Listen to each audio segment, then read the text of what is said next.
Halo majikan, welcome back lagi di teman cerita ya. Mohon maaf nih majikan, jadwal tayang bulan ini semerawut, begitu suka-suka sama punya babu bisa upload ya.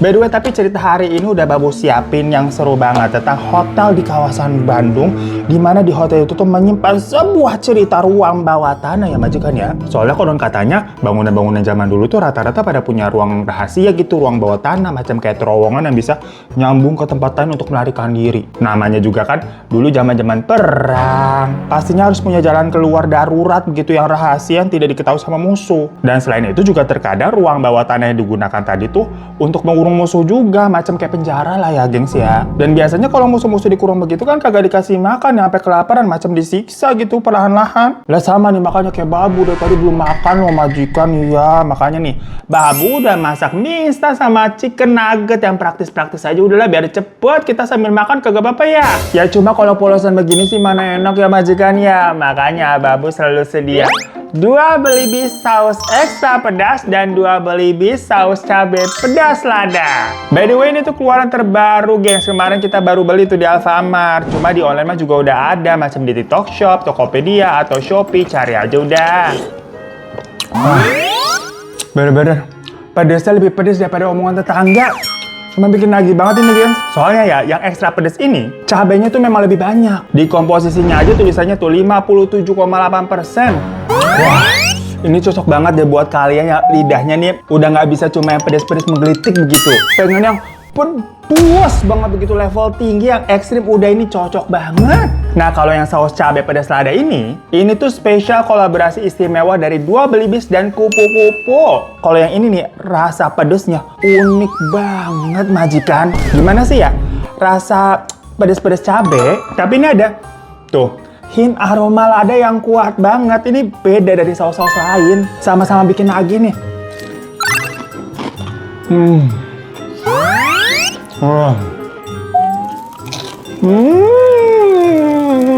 Terus ya pas babu kemarin tuh beli di Alfamart, ternyata 2 belibis ini tuh juga lagi ngadain giveaway. Jadi kalau kalian beli 2 belibis di Alfamart ya, kalian bisa nukerin tuh struk pembeliannya untuk mendapatkan kesempatan menangin namanya motor, smart TV, smartphone, dan uang tunai. Buat caranya kalian bisa baca nih ya, udah di pause aja dulu. Atau kalian nanti bisa kepoin deh Instagramnya 2 belibis aja udah. Pokoknya semua infonya babu tulis di description box di bawah ya. Kalian baca deh tuh. Aduh, bener-bener di lidah kita nih langsung menggoyang gitu, pingin makan lagi. Bentar kita makan dulu ya majikan ya. Kalau makan Nabila ngomong ntar kita kesedok ya.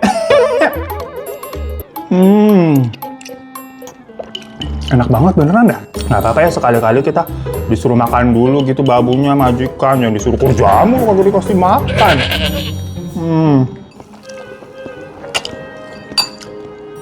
Beneran enak banget nih, nggak bohong nih. Tuh. Harusnya ASMR ya. Nah ini nampaknya ini bandit loh. Jadi majikan ya, hotel ini tuh sebenarnya image-nya bukan angker sih, dan malah baik-baik aja. Reviewnya pun juga bagus-bagus. Apalagi memang hotel ini tuh sangat bersejarah ya, karena sudah berdiri dari zaman penjajahan Jepang. Nah makanya disclaimer di sini, babu tidak akan menyebutkan nama hotelnya maupun inisialnya sekalipun, nggak usah kalian cari-cari begitu ya. Bahkan nama tempatnya pun juga nggak mau babu sebutkan majikan. Dimana pokoknya hotel ini sudah berdiri sangat lama dan bisa dibilang apa yang menjadi heritage gitu loh. Yang mungkin dari luar atau orang awam nih menganggapnya hotel ini jadinya angker karena bangunan lama. Namanya bangunan dari zaman Jepang begitu kan, dan dulunya memang katanya itu merupakan gedung barak dari para tentara Jepang gitu. Jadinya orang-orang mengira wah pasti angker nih, biasa orang Indonesia kan suka begitu ya mikirnya ya. Namun seperti yang sudah babu bilang ya, ini hotel mah baik-baik aja kok. Malah sampai pernah diinepin sama artis-artis besar Hollywood yang datang ke sana pada zaman dulu. Hingga presiden terus petinggi-petinggi luar negeri juga pernah nginep di situ. Jadi banyak sejarahnya banget. Nah tapi nama artis-artisnya juga nggak kita sepil ya, karena biasa kalian kan pada pinter-pinter banget gitu jiwa detektifnya, langsung nge-search di Google begitu kan.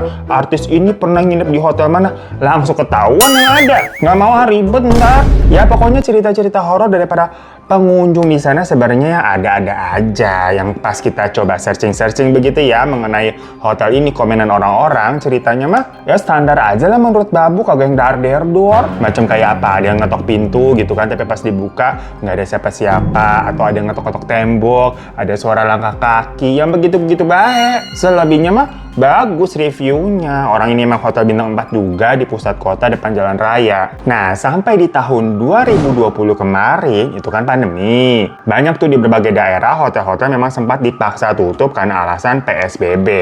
Momen itulah yang akhirnya digunakan oleh pihak hotel ini untuk melakukan renovasi cenah. Karena mumpung sepi ditutup. FYI aja ya, zaman PSBB COVID itu kan banyak hotel sebenarnya apa ya?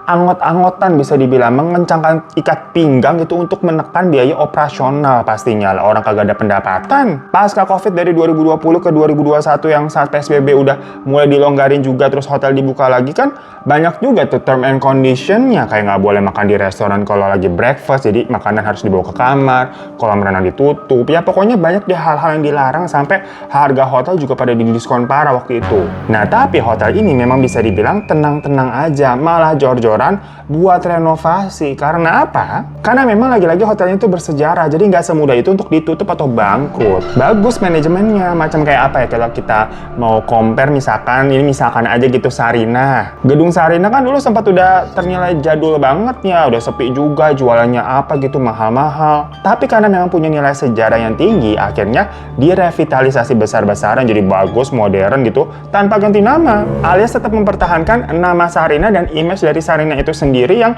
Indonesia banget. Nah, sama maksudnya kayak hotel ini, gengs. Makanya di momen PSBB tadi yang nggak ada pengunjung gitu ya, karena memang sempat ditutup juga, bukannya menghemat pengeluaran, tapi keadaan tersebut malah digunakan untuk kesempatan nih renovasi hotel yang sudah berdiri dari zaman kuda. Kagak pernah direnov-renov. Ya mana kalau dilihat-lihat ya, udah dinilai jadul, memang sudah ketinggalan zaman. Sampai-sampai tadi tuh orang mungkin mengira hotelnya itu angker, padahal mah punya nilai sejarah yang tinggi.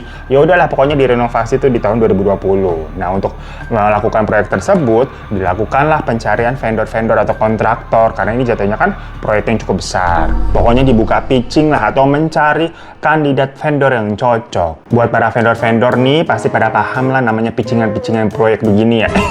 Nah, salah satu vendor yang ikut pitching ini adalah tempat atau kantor dari narasumber kita yang bekerja tuh, namanya Omar. Maksudnya Omar kerja di perusahaan ini nih. Udah ikut pitching tuh pokoknya, presentasi segala macam kan. Dimana hotel ini tuh ingin melakukan renovasi besar alias rombak total tuh di bagian area lobi sama di beberapa kamarnya. Jadi memang nyatanya nih ada beberapa lantai yang kamarnya akan dibuat lebih baru lah, lebih modern. Tapi nggak semua memang sengaja. Harus ada yang disisain, gengs, beberapa lantai dengan kamar-kamar yang maksudnya dibiarin seperti itu aja, as it is, untuk menjaga nilai-nilai sejarah dari hotel tersebut. Bukan apa-apa, bukan itu kayak kamar keramat gitu, enggak. Terutama kan kamar-kamar yang pernah ditempati sama orang-orang penting di sana begitu loh, jadi kayak di museum kan lah. Nah tapi menariknya adalah hotel itu ternyata punya bunker bawah tanah. Ya nggak heran sebenarnya, kayak udah kita jelasin di awal, soalnya kan dulunya nih banyak bangunan-bangunan bekas penjajahan Jepang tuh dijadikan barak militer ya. Dan di zaman-zaman tersebut rata-rata bangunan yang ditempati itu memang punya ruangan bawah tanah dan macam-macam fungsi ruang bawah tanahnya. Ada yang buat nyimpan senjata, ada yang buat penjara gitu kan, tahanan dari mereka, ada juga yang buat tempat persembunyian, ada pula yang buat menjadi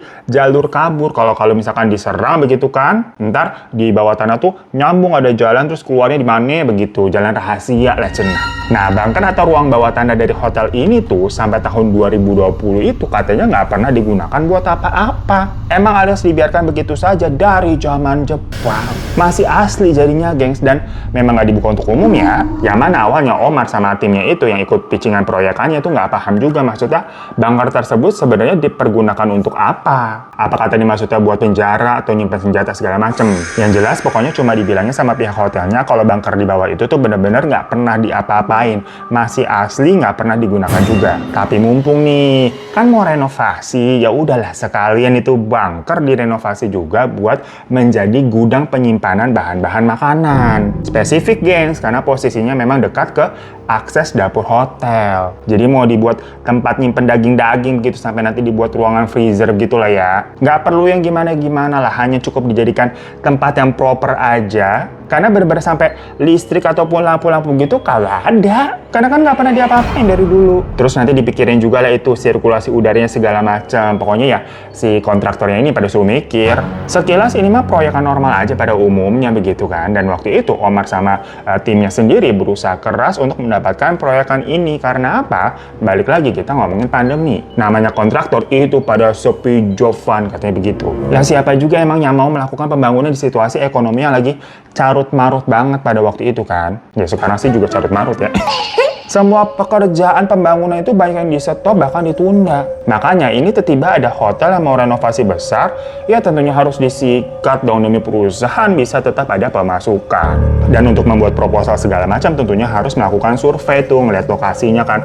Ntar ini ruangan mau diapain gitu kan, mau dibuat apa. Nah si Omar sebenarnya kedapatan di bagian desain lobby sama kamar-kamar tuh, karena jatuhnya dia memang taktisnya lebih ke interior. Sedangkan kalau yang Bangker itu adalah temennya kan job desk masing-masing ya lebih ke taktis macam arsitek. Omar sendiri waktu itu surveinya ya ke kamar-kamar dan bagian lobi aja. Dimana dia nggak ada yang merasa aneh-aneh dengan hotel tersebut. Bener-bener hotel pada umumnya yang walaupun jadul, tapi tetap terlihat sangat terawat. Ya kelihatan banget lah maintenance-nya serius bagus. Namanya juga hotel bintang 4. Jadi ya udah aja nih. Namun tim yang ke bawah tuh alias ke Bangker itu tuh katanya pada merasakan kalau hawanya berbeda. Macam kayak kita masuk ke sebuah tempat atau dunia lain gitu. Selain udaranya yang terasa sangat pengap, mungkin karena posisinya di bawah tanah ya, atmosfernya juga sangat berbeda dari awal masuk. Dan ternyata di bawah itu ada sebuah pintu atau jalur yang katanya itu buat evakuasi zaman dulu. Maksudnya gini gengs, ternyata setelah survei nih, bunker tersebut yang ada di bawah hotel itu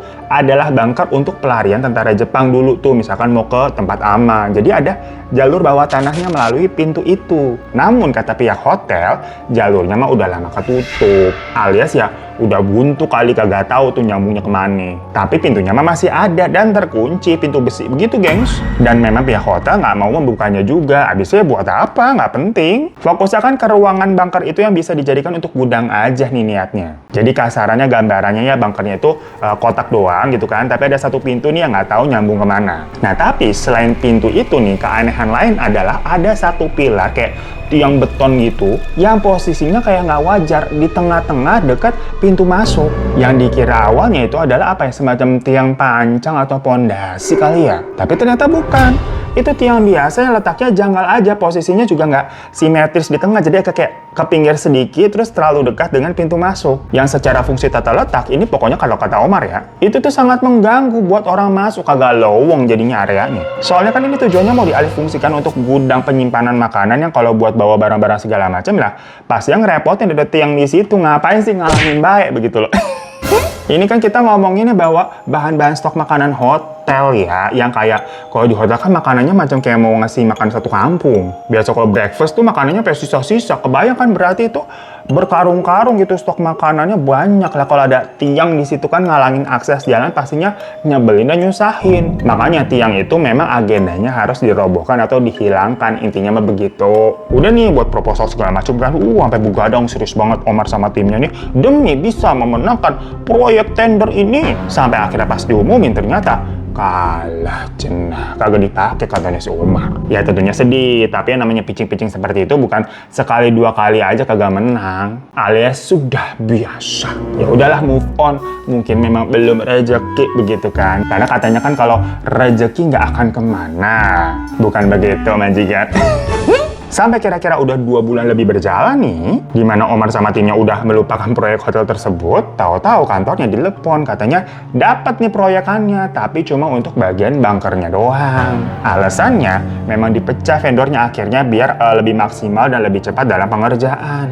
Ya waktu itu pas dengar awalnya masih wajar aja, karena misalkan kalau pakai 2 vendor nih, yang ngurusin bagian masing-masing begitu kan, tentunya memang akan lebih cepat dari segi waktu. Walaupun kalau dari segi budget ya bisa terbilang lebih mahal ya, karena kan ini jatuhnya bukan paketan semuanya dikerjain. Tapi berhubung saat itu kantornya Omar lagi sepi job ya walaupun ada job seperti itu diterima aja, walaupun jatuhnya maksudnya tadi hanya proyek ngerjain bunker doang, bukan proyek sebesar hotelnya itu. Dan Omar tetap dipercayakan untuk mendesain gudang tersebut, walaupun nggak butuh desain yang gimana-gimana banget, namanya juga buat gudang, yang penting kan efisien dan sesuai dengan fungsinya. Ya karena hal itu jadinya Omar ikutan masuk ke bunker lah untuk survei, soalnya kan sebelumnya dia nggak ikut ke situ, perkara cuma di bagian kamar sama lobi. Dan ternyata benar pas dia masuk, kata orang-orang hawanya beda banget, iya dia juga merasakan begitu, entah kenapa kayak langsung begitu, langsung merinding. Dan Omar melihat juga tuh pintu besi yang diceritakan yang katanya itu adalah jalur pelarian yang nggak tahu menuju kemana. Nah waktu itu ada rekannya Omar nih namanya Helmi iseng mau nyoba pintu tersebut tapi nggak bisa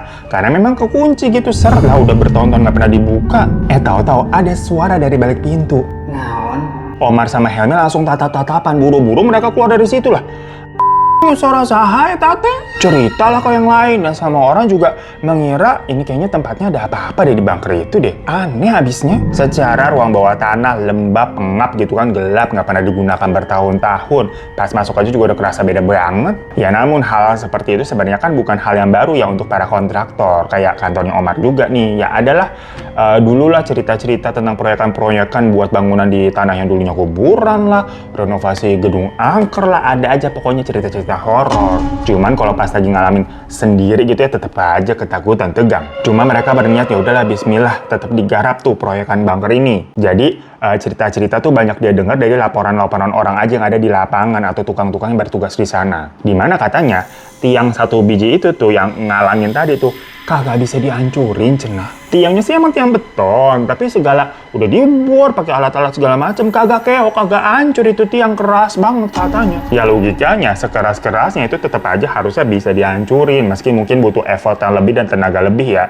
Ini sampai para kuli-kulinya aja nyerah, gengs. Dan ada cerita juga nih, nggak tahu karena lokasi bunkernya itu minim udara ya atau bagaimana, banyak kuli-kuli yang pingsan, kayak kekurangan oksigen begitu loh, gengs. Ya Omar sendiri sih mengakui waktu dia survei di situ, oksigennya itu kayak emang susah nafas, makanya memang dia nggak pernah lama-lama di bunker itu. Apalagi yang terakhir pas temannya berusaha buka pintunya ada yang nanya naon begitu. Makanya salah satu tugas dari renovasi bunker itu kan juga salah satunya memikirkan gimana nih sirkulasi udaranya biar lebih bagus. Jadi waktu itu nggak heran kalau tukang-tukang atau kuli-kuli yang pada kerja di sana gitu kan, namanya mau ngancurin tiang beton itu kagak hancur-hancur begitu kan, sampai capek segala macam, ujung-ujungnya baik yang pingsan, kehabisan oksigen.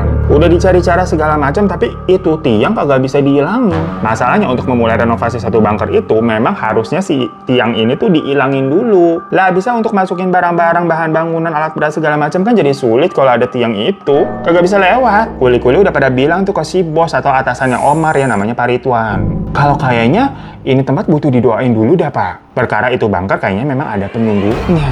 Mendengar laporan-laporan seperti itu dari para bawahannya ya, si Pak Ridwan ini akhirnya nanya langsung ke pengelola hotel. Maksudnya, itu bunker dulunya sebenarnya ada apa sih di sana? Nah, akhirnya pengelola hotel nih baru bilang dah tuh kalau memang bunker tersebut karena nggak pernah dijamah ya, habisnya juga dari dulu tuh banyak cerita-cerita angkernya. Jadi emang sengaja nggak dibuka juga. Namun mereka juga kurang tahu dulunya sebenarnya bunker tersebut digunakan untuk apa. Tapi ya sepertinya memang digunakan untuk tempat persembunyian dan pelarian dari tentara Jepang. Nah, kontraktor awal yang menang tender itu tuh mereka memang udah nyerah duluan angkat tangan karena kejadiannya sama. Di awal mereka mau ngancurin pilarnya tapi kagak bisa. Makanya akhirnya mereka megang si lobi sama kamar-kamar aja. Dan untuk bunker dioperlah ke kantornya Omar yang tadinya kan nggak menang ya kantornya Omar ya.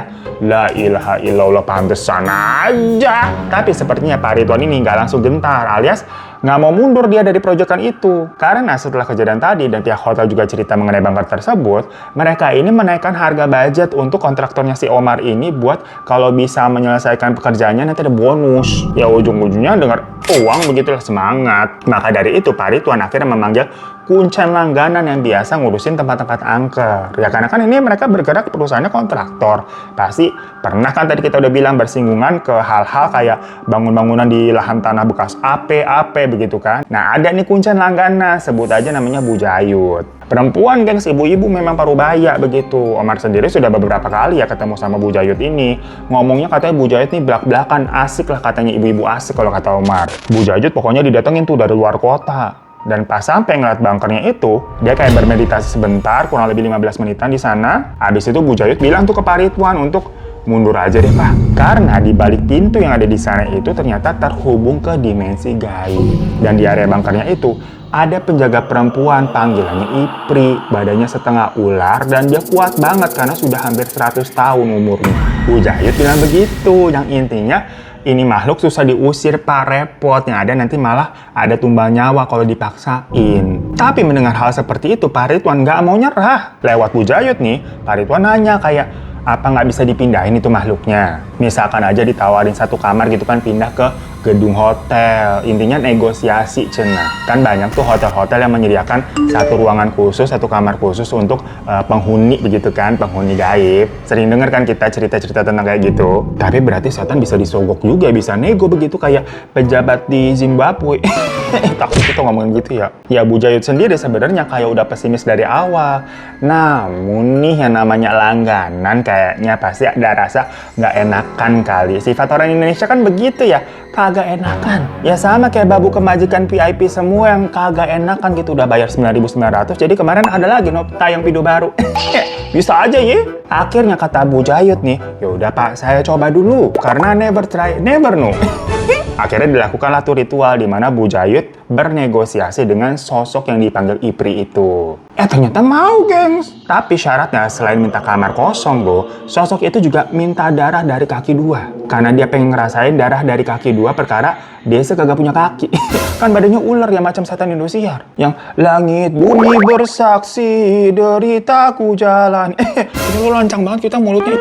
Hati-hati Pan, suka kebablasan. Maaf ya. Awalnya Omar pas diceritain seperti itu, rembukan kan nih sama satu tim kantor. Dibilang ini makhluknya minta darah kaki dua begitu. Dikiranya kaki dua apa ayam kali cenaya. Habisnya kan kalau dicerita-cerita seperti ini, biasanya sajanya dikasih apa? Darah ayam cemani, gitu ya. Ternyata maksudnya kaki dua itu ya tumbal manusia cenala. Sosokan pakai kiasan darah kaki dua begitu. Kagak to the point aja udah tumbal orang meneh. Repot amat suruh tebak-tebakan kita. Ya Allah lagi. Ada aja lagi yang setan nego-nego. Ya tentunya permintaan tersebut langsung ditentang sama semua orang di dalam tim. Maksudnya ya selama ini mereka memang nggak cuma sekali berhubungan dengan hal-hal mistis di proyek kan. Tapi nggak pernah juga lah sampai mau pakai tumbal-tumbal orang begitu, tumbal proyek kagak mau. Kantornya si siapa tadi tuh namanya? Omar. Nah kan kita baru bentar juga udah lupa namanya.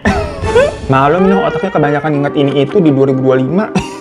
Pokoknya pas denger ada tumbal-tumbal orang, apa-apa nggak ada. Pokoknya kalau sampai kejadian diturutin gitu ya, pada ngancem mending resign aja, karena ya mereka tahu hal tersebut nggak benar. Intinya mending dilepas aja lah proyekan kayak begitu. Dan ternyata memang dari pihak hotelnya juga nggak setuju. Karena gimana pun juga kan semua ini didiskusikan lagi sama pihak hotelnya juga ya. Akhirnya si Bu Jayut nih disuruh nego lagi cenah untuk menukar darah kaki dua yang maksudnya orang tadi tuh dengan kaki dua hewan, maksudnya ya ayam. Si Ipri katanya mau, tapi harus 1.000 ayam cemani untuk menggantikan satu darah manusia. Diskusi lagi dah tuh semuanya, Pak Ridwan sama satu tim nih, yang mana sebenarnya untuk darah ayam cemani mah oke-oke aja ya. Untuk masalah harga misalkan beli 1.000 ayam gitu, bisa sanggup dibandingkan satu nyawa manusia nih maksudnya kan. Namun, mau nyari di mana lu 1.000 ayam cemani? Ini konteksnya ayam cemani itu terkenal langka, gengs. Nggak yakin mereka bisa dapat 1.000 ayam cemani, apalagi di tengah situasi pandemi begitu ya, yang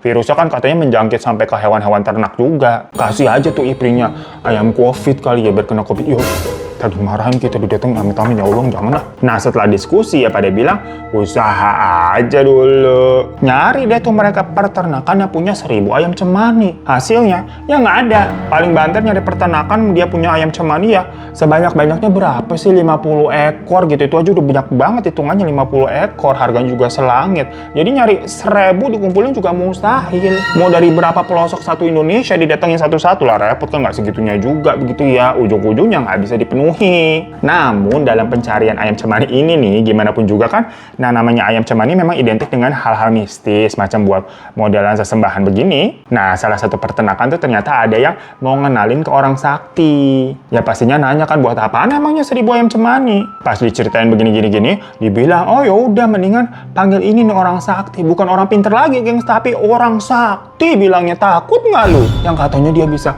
ngusir makhluk-makhluk halus yang mau ratusan tahun kayak kayak mau berapa kayak tahun yang kuat-kuat kayak si Ipri itu. Namanya juga orang sakti ya, berarti kan sakti. Nah dari situ karena ayam cemani 1000 ekor nggak bisa didapat nih, nggak bisa terpenuhi, dan Bu Jayu juga nggak bisa ngusir Ipri itu karena perkara negosiasinya berarti kan nggak berhasil. Ya karena setelah gagal nggak bisa memenuhi 1000 ekor ayam cemani, Ipri ya nggak mau nego lagi kayak aku mau gitu. Intinya ya udah Bu Jayu nih angkat tangan, nggak bisa bantu juga. Akhirnya dicobalah nih orang sakti yang direkomendasiin sama pemilik peternakan ayam cemani tadi tuh, ada namanya kita panggil Kitole aja ya. Orangnya sudah tua banget gengs, yang jalan aja tuh pelan banget, dibantu sama asistennya, sampai harus dibantu, dituntun. Omar ngeliat begitu, sanksi nih. Maksudnya lah, ini orang beneran sakti apa bagaimana? Jalan aja sampai harus dibantuin gitu sama asistennya saking udah tuanya. Julid banget ya tuh mulutnya si Omar ya. Ya singkat cerita, waktu Kitole datang dan melihat situasi bunker tersebut, dia menyanggupi untuk melakukan malatie gitu ngomongnya apa ya? Malatie namanya gitu, yaitu pembersihan tempat dari energi negatif atau gampangnya pengusiran makhluk halus yang ada di sana lah. Tapi katanya harus nunggu hari baik dulu cena, jadi nggak langsung dilakukan hari itu juga. Nah di situ statusnya Omar sama timnya ya jadinya nunggu aja. Di lain sisi tugasnya Omar untuk mendesain bunker tersebut tuh udah beberapa kali preview, revisi segala macam ke pihak hotel, denahnya bagaimana, desainnya bagaimana gitu kan, udah di-approve, tinggal nunggu eksekusi aja nih. Dan kalau rivalnya kontraktor yang menang tender itu tuh udah melakukan renovasi di bagian dalam hotelnya gengs, di lobi sama kamar-kamar udah mulai dirombakin. Jadi udah banyak tukang lah, dan memang keadaan hotelnya ditutup ya karena kan tadi PSBB dan mau dilakukan renovasi. Maksudnya nggak ada tamu hotel sama sekali, cuman ada ya para pekerja aja di sana. Sampai tibalah di hari-hari ritual nih yang dimulai dari jam 7 malam. Di mana semua pekerja di sana disuruh stop. Cuman kan kuli-kuli di situ tinggalnya ya di situ juga kan, ada yang bangun bedeng di belakang, ada yang tidur di dalam gedung, tapi bukan di kamar ya. Pokoknya pada di sana tetap, tapi ya disuruh pada stop kerja aja. Omar sama timnya waktu itu ikut datang, termasuk Pak Ridwan sama pihak hotel juga datang. Tapi yang masuk ke dalam bunker waktu itu ya hanya Kitole sama asistennya dengan segala atribut yang udah mereka bawa ke dalam tuh. Jadi Omar sama yang lainnya nunggu di luar. Lama banget katanya gengs itu Kitole di dalam, dari jam 7 nih masuk nih sampai jam 10 lebih nggak keluar-keluar. Namun dari awal katanya Kitole udah pesen nih untuk jangan ada yang masuk sampai dia keluar karena ritualnya tidak boleh diganggu. Ya udah jadinya nurut dong, meskipun udah 3 jam berlalu nih nggak ada yang ngajak masuk ke dalam. Masalahnya bukan apa-apa, Kitole ini kan udah tua, jalan aja dituntun susah, takutnya mah pengsan di dalam. Lah kuli-kuli aja yang badannya seger-buger begitu kan pada pingsan karena oksigennya dikit di bawah situ. Cuma gimana, amanatnya dari awal kagak ada yang boleh masuk, jadi kan ini serba salah. Tapi karena cemas, pihak hotel mah udah nyuruh tuh kayak udahlah cek aja ke dalam, soalnya kalau pingsan ada apa-apa juga ya repot lah urusannya. Misalkan ada orang yang mati di dalam scene begitu kan bisa jadi berita. Tapi setelah 3 jam tuh dan pihak hotel udah rungsing gitu kan nyuruh ada yang ngecek ke dalam, tahu-tahu terdengar kayak ada suara dentuman-dentuman gitu gengs dari dalam bunker kayak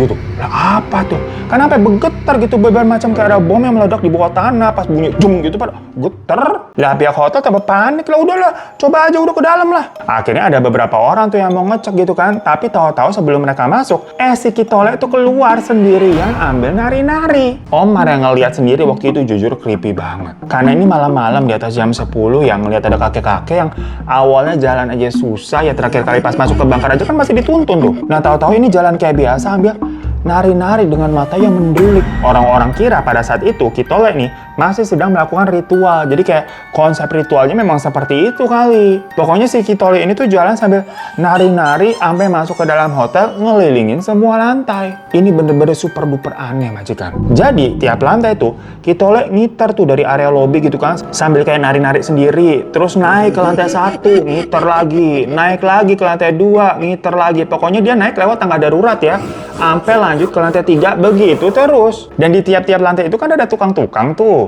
Nah mereka ngeliat Kitole begitu pada ketakutan gengs, nggak ada yang berani untuk mendekat ataupun berinteraksi dengan Kitole. Auranya kata bener-bener nyeremin banget. Langsung pada kabur turun ke bawah pas Kitole ke lantai mereka. Sampai terakhir dari lantai 3 tuh Kitole lanjut lagi ke atas ke rooftop, yang habis itu nari-nari gitu kan keliling, jatuh ke bawah meninggal. Apa kagak pada kaget coba liatnya? Bener-bener jalan-jalan gitu kan keliling nari-nari sampai rooftop, udah jatuh aja gitu ke bawah. Nggak ada yang expect. Awalnya pas baru keluar dari bunker itu kan dikira masih bagian dari ritual. Ternyata Kitole di situ lagi kesurupan. Langsung pada geger itu, dicariin lah. Ini asistennya kemana? Berarti kan masih di dalam bunker lah, orang kita oleh keluarnya sendirian. Nah, ada 4 orang nih yang akhirnya masuk ke dalam bunker buat nyariin si asistennya kan nggak keluar-keluar. Begitu 4 orang ini masuk ke dalam bunker, pada teriak-teriak kayak orang kesurupan juga di dalam bunker, gengs. Waduh, langsung pada ketakutan. Dan Omar sendiri jujur nggak berani. Jadi pas dari awal ngeliat Kitole ini udah aneh tuh waktu keluar dari bunker gitu kan, kok Toto bisa jalan gitu sambil nari-nari dengan tatapan yang bener-bener nyeremin. Sampai Toto Kitole jatuh tuh dari atas. Terus orang-orang juga pada kesurupan di dalam bunker gara-gara nyariin asistennya Kitole. Tahu nggak Omar ngapain? Kabur, dia pergi dari sana. Bener-bener pergi, udah naik mobil, udah pergi. Karena jujur situasinya udah chaos dan si Omar ya takut kesurupan juga lah dia. Yang setelahnya ini makanya dia dengar-dengar dari orang-orang yang masih ada di lokasi ya. 4 orang yang tadi tuh masih di dalam bunker terus dan nggak ada yang mau masuk nyelamatin atau ngecek. Kadang nggak ada yang berani. Dimana dari luar terdengar suara mereka nih 4 orang pada teriak-teriak gitu dan ada dentuman-dentuman lagi. Dari situ Bu Jayut katanya dihubungin. Pihak kontraktor yang menang tender tuh itu juga menghubungin koncennya dia. Pihak hotel juga nyari bantuan ya. Tapi dalam keadaan situasi mendadak begitu nggak ada yang bisa langsung datang ya. Sementara Kitole langsung diurus juga tuh, dipanggil ambulans segala macam dan dilarikan ke rumah sakit. Tapi ya memang sudah dinyatakan tiada di tempat tadi dia jatuh. Langsung saat itu juga nggak ada. Hingga makin lama dari dalam bunker makin sepi nih, udah nggak kedengeran suara apa-apa lagi. Baru setelahnya banyak bantuan datang kayak damkar, ada usap juga gitu kan pada ngecek nolongin, dimana posisinya 4 orang itu tuh udah pada terkapar, mungkin karena kehabisan oksigen ya gengs ya, tapi untungnya masih bisa diselamatkan, langsung dilarikan ke rumah sakit. Jadi intinya 4 orang ini akhirnya selamat. Namun anehnya adalah pintu bunker di dalam sana yang katanya itu adalah sebagai jalur pelarian, keadaannya terbuka. Berpuluh-puluh tahun itu pintu kagak pernah dibuka dan memang gak ada kuncinya juga, pintu besi udah lama. Nggak tahu gimana caranya kok kebuka dan siapa yang membukanya. Dan keanehan selanjutnya, asistennya Kitole tuh nggak ada di bawah, nggak ada di bunker tersebut, hilang nggak tahu kemana. Banyak yang beranggapan dia mungkin masuk ke dalam pintu tersebut, cuma nggak ada yang berani masuk sampai jauh juga. Dan katanya sih kalau menurut damkar mah buntu karena udah ketutup jalannya, udah nggak ada. Dan memang nggak ada tanda-tanda juga sih asistennya Kitole ini kemana. Jadi orang-orang baik yang berspekulasi aja nih, asistennya tuh jangan-jangan udah ke dunia lain segala macem. Karena kan terakhir kali dia ikut ke dalam bunker sama Kitole, tapi Kitole keluar sendirian tanpa ada asistennya. Terus pas ngecek ke dalam lah kagak ada asistennya, nggak tahu kemana, nggak kelihatan lagi. Tapi menariknya, tadi kan akhirnya beberapa pihak kunci itu pada dipanggilin, yang ujung-ujungnya pada ngumpul tuh, termasuk Bu Jayut. Nah, kalau menurut dia dan kunci lainnya juga, asistennya Kitole ini ya memang benar sudah masuk ke dunia lain lewat pintu tersebut. Dan susah untuk balik juga ya, gengs ya, karena jatuhnya dia sudah diambil untuk menjadi asisten dari makhluk di sana. Makanya setelah itu, pintu di dalam bunker tadi tuh ditutup lagi, dan memang diperingatkan untuk jangan dibuka kembali. Namun, karena jatuhnya di sini ada satu korban jiwa yaitu Kitole, itu tuh dianggap semacam apa ya, barter kepada Ipri untuk si Ipri ini bisa pergi diusir dari situ. Karena kan berarti ini udah dikasih satu darah kaki dua. Jadi memang ternyata waktu si Kitole ini lagi jalan-jalan nari-nari, lah emang dia lagi kesurupan Ipri, gengs. Dimana mungkin Ipri ini menikmati tubuh manusia punya kaki. Akhirnya ruangan bunker itu bisa direnovasi, bisa digunakan. Karena ya Ipri sudah berhasil dipindahkan perkara sudah barter dengan nyawanya Kitole. Tiang yang mengganggu itu tuh dengan mudah dihilangkan, diambrukin. Dan bunker itu berhasil menjadi gudang. Ya udah jadinya sekarang bunker itu tuh menjadi gudang makanan. Tapi pintu yang di dalam itu tuh udah ditutup. Jadi dibuat sedemikian rupa lah, emang udah ditutup tembok biar nggak ada yang bisa buka. Ya pokoknya kalau POV dari pihak Omar dan kantornya, pekerjaan mereka mah udah selesai. Dimana mereka sudah mengubah bunker menjadi gudang. Tapi setelahnya apakah pihak hotel terutama orang-orang kitchen tuh pada berani masuk ke sana apa enggak? Karena kan itu jadinya gudang makanan ya. Omar nggak ngerti. Yang jelas sekarang mah hotelnya sudah beroperasi lagi dan jadi bagus-bagus aja. Lobbynya kan juga udah dibenerin, kamar-kamar juga udah direnovasi jadi modern. Dan Omar juga udah nggak pernah dengar cerita-cerita yang gimana-gimana. Jadi ya aman-aman baik. So itu majikan cerita dari Omar tentang sebuah proyek mengubah bunker menjadi gudang. Yang sebenarnya di cerita ini yang angker dan serem itu ya area bunkernya ya, berarti ya karena ada penunggunya tadi dan ada pintu misterius itu. Kalau bagian hotelnya mah aman-aman aja. Jadi buat teman-teman semua yang mungkin tahu nih, nggak usah takut nginep di sana ya, karena ya aman-aman saja kok. Kan lu nggak bakalan masuk ke dalam bunker-bunkernya juga, ngapain mau nyuri makanan lu ya. Jadi nggak usah takut ya. Lagi pula kan situasinya juga udah aman terkendali semenjak tadi tuh Ipri sudah dikeluarkan dari bunkernya. Yang buktinya berhasil, udah disulap jadi gudang. Cuma ya ternyata ada kisah di balik itu waktu prosesnya nih yang Omar nggak nyangka juga, sampai kabur dia. Dan untuk Kitoleh sendiri akhirnya dianggap sebagai apa ya, kecelakaan kerja aja. Karena kan banyak saksi mata yang melihat dia sendiri yang jalan terus sampai menjatuhkan diri. Maksudnya nggak ada yang dorong segala macam dan ini tuh menjadi kasus pembunuhan begitu kan, enggak ya. Jadi memang tidak ada pengusutan tentang hal ini. Namun yang buat ngelihat sendiri gitu tentunya serem banget lah. Ya makanya terima kasih banyak ya Omar untuk ceritanya ya, sebagai penutup teman cerita di akhir tahun ini. Ya ampun. Kita udah bareng-bareng berapa tahun sih majikan? Kita sama-sama terus ya. Makasih banyak semuanya. Semoga di tahun 2026 kita semakin jaya, jaya, jaya. Sehat-sehat semua ya majikan ya. Rezekinya berlimpah dan penuh dengan kebahagiaan. Amin, amin, amin. Bener-bener Babu berterima kasih banyak ya majikannya. Dan Babu minta maaf kalau selama setahun ini mungkin banyak kata-kata yang kurang berkenan, kekhilafan, keblunderan, kebelibetan gitu ya. Maafin ya majikannya. Peace, love, and gaul.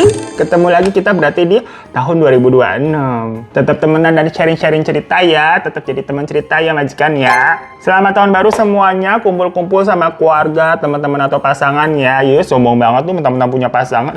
Baru minta maaf ya. Ya udah, assalamualaikum warahmatullahi wabarakatuh. Terima kasih semuanya ya. Dadah. Janganlah takut cerita